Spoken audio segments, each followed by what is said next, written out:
வணக்கம் நண்பர்களே. 100 நாள் 100 கதை தொடரில் இன்று 25வது கதை.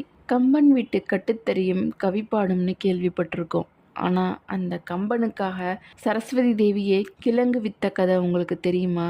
வாங்க அது என்னன்னு பார்ப்போம். சோழ மன்னன் நடத்திய அரச விருந்துல கம்பரும் அவரோட மகன் அம்பிகாவதியும் ஒட்டக்கூத்தரும் கலந்துக்கிட்டாங்க.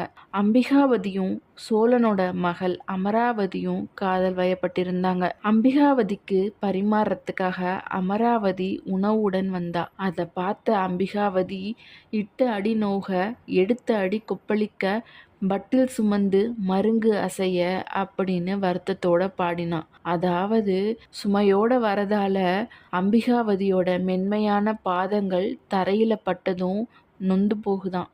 மேலும் நடந்தா கொப்பளம் வருமேன்னு அம்பிகாவதி பாட, இதை கேட்ட சோழ மன்னனுக்கு பெரும் கோபம். நிலைமைய சமாளிக்க நினைச்ச கம்பர் சரஸ்வதிய மனசுல தியானிச்சபடி கொட்டி கிழங்கோ கிழங்கு என்று கூவுவாள் தன் நாவில் வளங்கோசை வையம் பெறும் அப்படின்னு பாட்டை முடிச்சு வச்சாரு.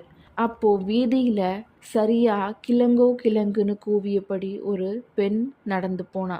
அதாவது இந்த பாடல் கிழங்கு விற்கிற பெண் அவளோட தலையில இருக்கிற சுமையோட நடக்கிறதால அவள் பாதம் நோகிறதா இந்த பாட்டு தெரிவிக்குது. இதை கேட்ட சோழ மன்னன் சினம் தணிஞ்சான். அந்த பெண் வேற யாரும் இல்ல, சரஸ்வதி தேவிதாங்கிறத உணர்ந்த கம்பருக்கு கண்ணீர் பெருக்கெடுத்து வந்தது. இந்த கதை உங்களுக்கு பிடிச்சிருந்தா நம்ம சேனல் தகவல் கார்னர் 360 மறக்காம சப்ஸ்கிரைப் பண்ணுங்க. அதே மாதிரி உங்களுக்கு வாழ்க்கையில் எந்த நேரத்தில் கடவுள் உதவினாருங்கிறதும் கமெண்ட்டில் சொல்லுங்கள்.